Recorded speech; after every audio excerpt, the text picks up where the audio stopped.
Chapter 16 of The Lair of the White Worm, by Bram Stoker. Chapter 16 A Visit of Sympathy. Caswall was genuinely surprised when he saw Lady Arabella, though he need not have been, after what had already occurred in the same way. The look of surprise on his face was so much greater than Lady Arabella had expected, though she thought she was prepared to meet anything that might occur, that she stood still in sheer amazement. Cold-blooded as she was, and ready for all social emergencies, she was nonplussed how to go on. She was plucky, however, and began to speak at once, although she had not the slightest idea what she was going to say. "I came to offer you my very warm sympathy with the grief you have so lately experienced." "My grief?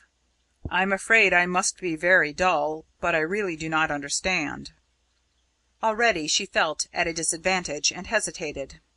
"I mean about the old man who died so suddenly, your old retainer." Caswall's face relaxed something of its puzzled concentration. "Oh, he was only a servant, and he had overstayed his 60 years by something like 20 years. He must have been 90. "Still, as an old servant—" Caswall's words were not so cold as their inflection. "I never interfere with servants. He was kept on here merely because he had been so long on the premises. I suppose the steward thought it might make him unpopular if the old fellow had been dismissed." How on earth was she to proceed on such a task as hers if this was the utmost geniality she could expect? So she at once tried another tack, this time a personal one. "I am sorry I disturbed you. I am really not unconventional, though certainly no slave to convention. Still, there are limits. It is bad enough to intrude in this way, and I do not know what you can say or think of the time selected for the intrusion." After all, Edgar Caswall was a gentleman by custom and habit, so he rose to the occasion. "I can only say, Lady Arabella, that you are always welcome at any time you may deign to honour my house with your presence." She smiled at him sweetly. "Thank you so much. You do put one at ease. My breach of convention makes me glad rather than sorry. I feel that I can open my heart to you about anything." Forthwith she proceeded to tell him about Oolanga and his strange suspicions of her honesty. Caswall laughed, and made her explain all the details. His final comment was enlightening. "Let me give you a word of advice. If you have the slightest fault to find with that infernal nigger, shoot him at sight. A swelled head nigger with a bee in his bonnet is one of the worst difficulties in the world to deal with. So better make a clean job of it, and wipe him out at once." "But what about the law, Mr. Caswall?" "Oh, the law doesn't concern itself much about dead niggers. A few more or less do not matter. To my mind, it's rather a relief."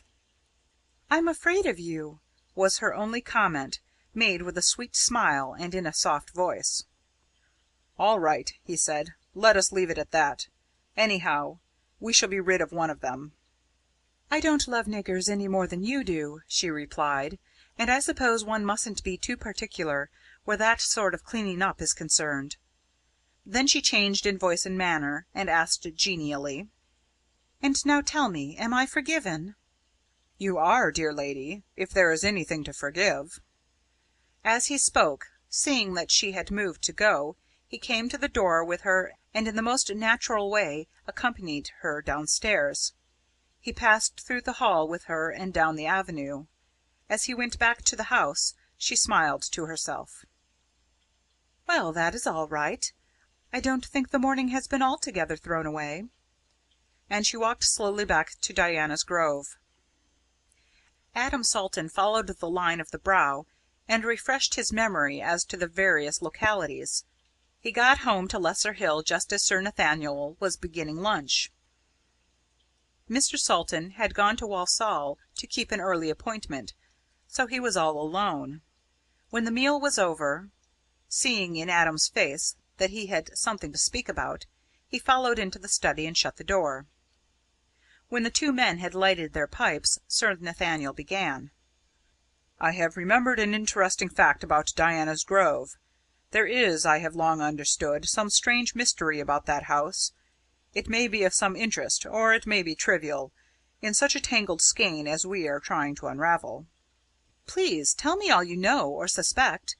To begin, then, of what sort is the mystery? Physical, mental, moral, historical, scientific, occult? Any kind of hint will help me." "Quite right. I shall try to tell you what I think, but I have not put my thoughts on the subject in sequence, so you must forgive me if due order is not observed in my narration. I suppose you have seen the house at Diana's Grove?" "The outside of it, but I have that in my mind's eye, and I can fit into my memory whatever you may mention." "The house is very old. Probably the first house of some sort that stood there was in the time of the Romans. This was probably renewed, perhaps several times at later periods. The house stands, or rather, used to stand here when Mercia was a kingdom. I do not suppose that the basement can be later than the Norman Conquest. Some years ago, when I was president of the Mercian Archaeological Society, I went all over it very carefully. This was when it was purchased by Captain March. The house had then been done up, so as to be suitable for the bride. The basement is very strong, almost as strong and as heavy as if it had been intended as a fortress. There are a whole series of rooms deep underground. One of them in particular struck me. The room itself is of considerable size, but the masonry is more than massive. In the middle of the room is a sunk well, built up to floor level and evidently going deep underground. There is no windlass, nor any trace of there ever having been any, no rope, nothing.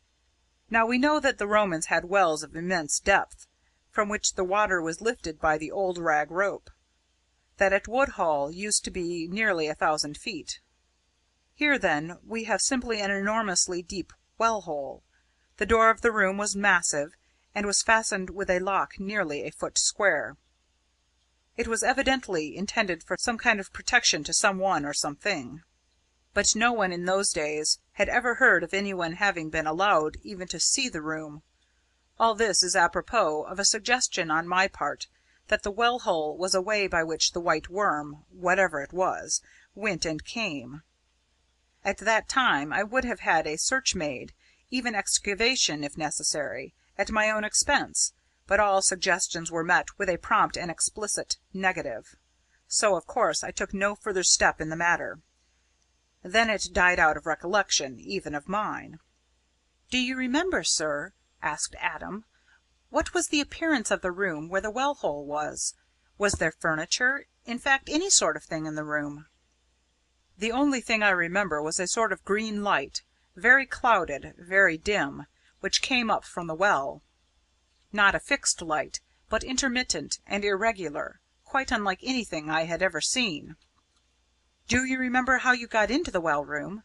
Was there a separate door from outside, or was there any interior room or passage which opened into it?" "I think there must have been some room with a way into it. I remember going up some steep steps. They must have been worn smooth by long use or something of the kind, for I could hardly keep my feet as I went up.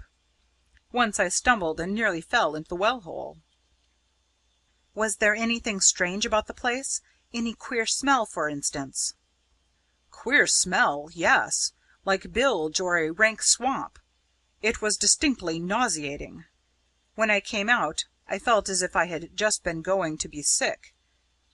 I shall try back on my visit and see if I can recall any more of what I saw or felt." "Then perhaps, sir, later in the day you will tell me anything you may chance to recollect." "I shall be delighted, Adam. If your uncle has not returned by then, I'll join you in the study after dinner, and we can resume this interesting chat." Chapter 17. This recording is in the public domain.